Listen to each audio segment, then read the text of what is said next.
Está no ar o JR Entrevista. Hoje a gente recebe aqui no estúdio o senador Jorge Cajuru, do PSB de Goiás. Seja muito bem-vindo, senador. Obrigado pela sua presença. Eu que agradeço. Deus e saúde, brava gente brasileira, nos vendo pela Record. Record, que é a emissora que mais me dá espaço. As demais deixam o Cajuru falar 30 segundos. Obrigado. Bom, aqui o programa é bem maior que 30 segundos, viu, senador? Senador, de forma geral, como o senhor avalia hoje a relação do Congresso com o governo? Falta diálogo? Falta mais corpo a corpo? Bom, a sua pergunta é muito inteligente e eu queria, senhoras e senhores, meus únicos patrões, dividir esse assunto com vocês e cada um tem a sua opinião, nunca se influencie pela opinião de ninguém aqui na Record. É a primeira vez que eu vou falar sobre esse assunto. A relação do governo começou na gestão de Arthur Lira na Câmara, como? Isso quando o Bolsonaro era o presidente. Ele era o refém do presidente Arthur Lira da Câmara Federal. Na verdade, quem mandava no país não era o Bolsonaro, era o Arthur Lira na Câmara, correto? Entrou o presidente Lula, ele quis fazer a mesma coisa com Lula, aí teve dificuldade. O Lula é um animal político, sabe conversar com todos. Voltou a ter na Câmara, há muito tempo não tinha, um presidente que não é chantagista, esse Hugo, correto? Que não é revanchista, totalmente ao contrário do outro. E no Senado voltou um homem também de equilíbrio, de diálogo. É um avião para convencer todo mundo, tanto que ele obteve 73 votos, Lívia, dos 81 senadores. Eu falo do Davi Alcolumbre. Então, esses dois, eles podem melhorar a relação da sua pergunta importante, que é o governo com o Congresso. Até agora, ela ainda não está boa. No Senado, ela é péssima. No Senado, a oposição hoje ganha fácil. Por poucos votos, mas ela derrota o governo. Na Câmara depende de negociação. Porque, eu vou ser franco com você, é até chato falar isso, mas Jesus Cristo, se viesse ao Brasil, isso é de Guimarães Rosa, ele teria que se preocupar e vir armado.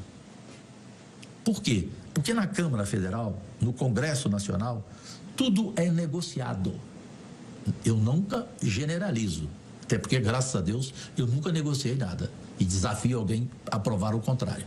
Mas a maioria quer cargos, quer emendas, quer tudo em troca de votação. Isso transforma a relação péssima, porque quando o governo não pode te dar o que você pede, vem o rancor, vem aquela palavra que eu usei anteriormente, que é o revanchismo. Correto? Que é a chantagem, né? Ou você me passa tanto para tais deputados, ou não vai passar esse projeto, não vai ser aprovado. Portanto, há uma expectativa de melhora da relação. Senador, vou pegar um gancho aí do que o senhor começou a falar, do seu contato, das suas conversas com o presidente Lula, para perguntar para o senhor o seguinte: o senhor é um dos poucos que ainda faz críticas diretas ao governo, não tem receio de se posicionar. Desculpa, um dos poucos, não, o único. Me aponte mais um, Lívia, do governo que critica o governo. Você não consegue, não tem. Não tem porque eles têm medo de falar para o Lula. Mas entre ali no plenário, se você ficar ali como jornalista, talentosa que você é, e ficar ouvindo as conversas, você vê governistas criticando o governo, criticando os ministros do governo. E se você quiser, eu falo tudo aqui para você. Eu sempre procuro a paz. O contrário do amor, para mim, não é o ódio, é a indiferença, é o desprezo. E o esquecimento é a única vingança e o único perdão. Só que perdão, às vezes você cansa. Eu não sou anjo. E é muito difícil, eu vou contar também aqui pela primeira vez na Record, eu sabendo que o meu maior adversário político em Goiás não é meu inimigo, é meu amigo, inclusive. E fala o nome dele, Vanderlan Cardoso. Como que ele, que critica o governo, que já anunciou apoio ao adversário do Lula no ano que vem para a presidência da República, como que ele pode ter mais emendas do que eu de uma forma desproporcional? Exemplo, maquinários da Codevasf, que ele é o dono, ou seja, ele colocou o indicado dele lá. Ele, em um ano, ele recebeu 1.216 maquinários. E eu, Cajuru, recebi, sabe quantos? 26. É desproporcional ou não? Eu tenho que falar que estou sendo injustiçado ou não? Eu não usei a palavra traído. Traído é jornalista sensacionalista que adora a manchete. Eu falei injustiçado. E eu vou deixar um legado histórico para Goiás e para o Brasil, que é a PEC Cajuru, que não foi o Cajuru que pediu para chamar Cajuru. Foi o presidente Rodrigo Pacheco e também foi o presidente Davi Alcolumbre que decidiram intitular a PEC como PEC Cajuru. Não teve a do Paulo Gustavo, né? A do Aldir Blanc, de outros e tal, que é o fim da reeleição no Executivo. Vai passar, vai aprovar, pode ter certeza, e para mim é algo que vai ficar na história do país, porque vai representar uma economia de bilhões de corrupção com eleição a cada 2 anos. A cada 2 anos, Lívia, talvez pouca gente saiba disso, o Brasil gasta com dinheiro jogado no ralo da corrupção, ok? Corrupção eleitoral. Gasta 6 bilhões a cada 2 anos. Nas eleições a cada 4 anos, porque é presidente, governador, não é isso? Sabe quanto gasta? 23 bilhões. Então, para mim, o jornalista ou o cidadão, qualquer um desses que é contra o meu projeto, a minha PEC, o fim da reeleição, ou é corrupto ou ama a corrupção. Então, pegando aí o gancho da PEC Cajuru, o senhor tem conversado, o senhor acha que tem clima para que ela seja aprovada? No Senado, rindo. A discussão agora no Senado é porque veio uma emenda do senador Carlos Portinho que os demais senadores ficaram indignados. Qual? A redução de mandato deles, porque aumentaria o mandato de 4 para 5 anos do presidente, do governador, do prefeito, do vereador, dos deputados estadual e federal e dos governadores. Então, todos teriam mais 1 ano de mandato, 5. Aí, o que aconteceu na discussão da CCJ? Os senadores perderiam 5 anos de mandato. Qual senador que vai aceitar isso? Eu não estou nem aí, porque eu não quero ficar nem um dia mais, mas a maioria não aceita. Então, esse é o único entrave. Mas vai se chegar a um acordo, com certeza, e vai passar com 60 votos, na minha opinião, no mínimo 60, e na Câmara vai passar também. Por quê? Porque cada deputado vai ter mais 1 ano de mandato. Se não aumentasse mais 1 ano de mandato na Câmara para deputado, perderia na Câmara. Então, esquece. Essa PEC que alguém, por não gostar de mim, ou por ter inveja, porque a inveja é o único sentimento que ninguém confessa, principalmente no nosso meio jornalístico, que mais tem inveja. Então, aqueles que estão com inveja da PEC, principalmente porque se chama PEC Cajuru, desculpem lembrar o Zagallo, técnico de futebol. Você nem era nascida quando o Zagallo falava isso. Vocês vão ter que me engolir. Senador, o PSB, o partido do senhor, tem um novo presidente, o prefeito de Recife, João Campos. O que o senhor achou dessa escolha? A relação é boa? Ela é a melhor possível. O João Campos, para mim, é a maior revelação política do Brasil. O maior prefeito disparado do país. Sabe-se de uma forma como se fosse o pai. Ele é o pai escrito. Eu era amigo pessoal do pai, Eduardo Campos. E eu fui amigo pessoal de Miguel Arraes. O PSB existe há 80 anos. É o partido mais histórico do país, o socialista brasileiro, o PSB. Teve um presidente acima da média, Carlos Siqueira, que ensinou muito ao João Campos. E ele já veio com o DNA dele. Portanto, ele vai fazer uma gestão fantástica e pode escrever.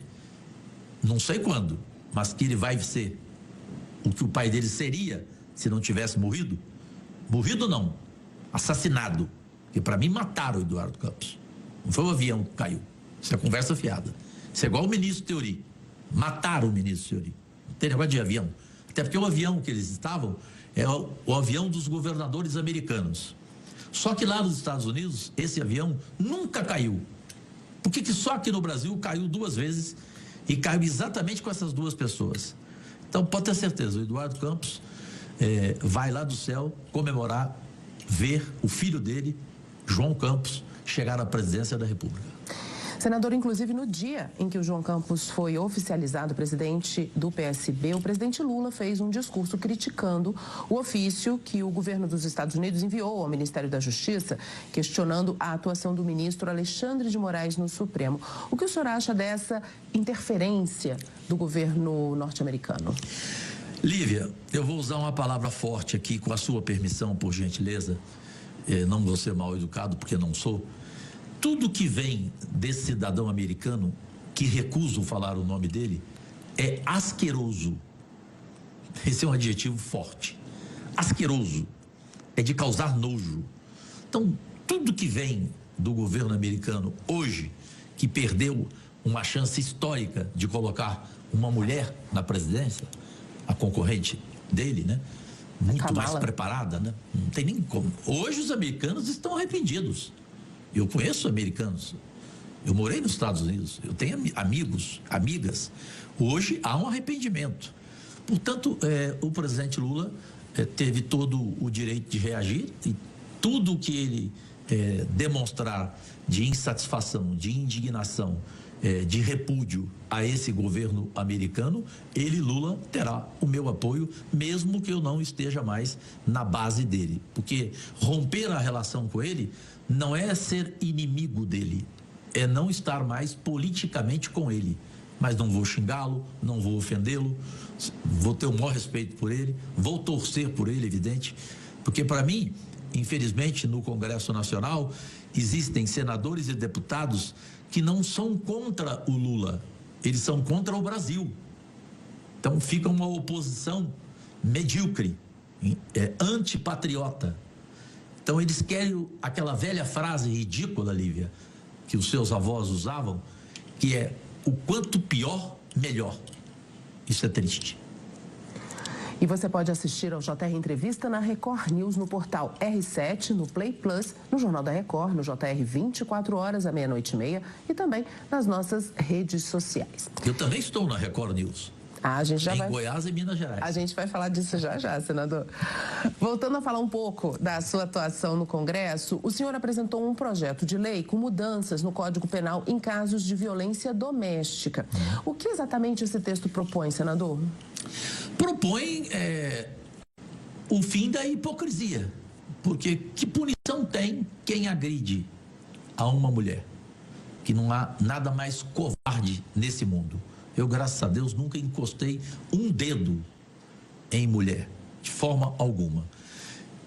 E até hoje, as leis, elas são frágeis, não há punição. Então, esse meu projeto, graças a Deus, muito reconhecido pelas mulheres brasileiras, pelas famosas, pelas anônimas, porque uma mulher famosa, quando ela é violentada, ela se torna notícia. Agora, a mulher pobre, que não é famosa, que não é rica, quando ela é violentada, ou ela morre, ou ela fica calada em silêncio. Então nós precisamos saber como punir a agressão. E para mim, não tem que ter condicional, não merece quem agride uma mulher ter condicional. E para mim tem que ficar na cadeia até o fim, ou seja, a prisão perpétua, até o fim. Agora, você tem que saber analisar como foi a agressão. Porque tem agressões que são... Eu conheço uma amiga aqui em Brasília, que é amiga minha e da senadora Leila do vôlei. Claro que eu não vou falar o nome dela. Ela se casou com um polonês. O cara, ele agredia todo dia, mas agredia de soco na cara, de quebrar dente, soco no olho, ela perdeu um olho, perdeu a visão.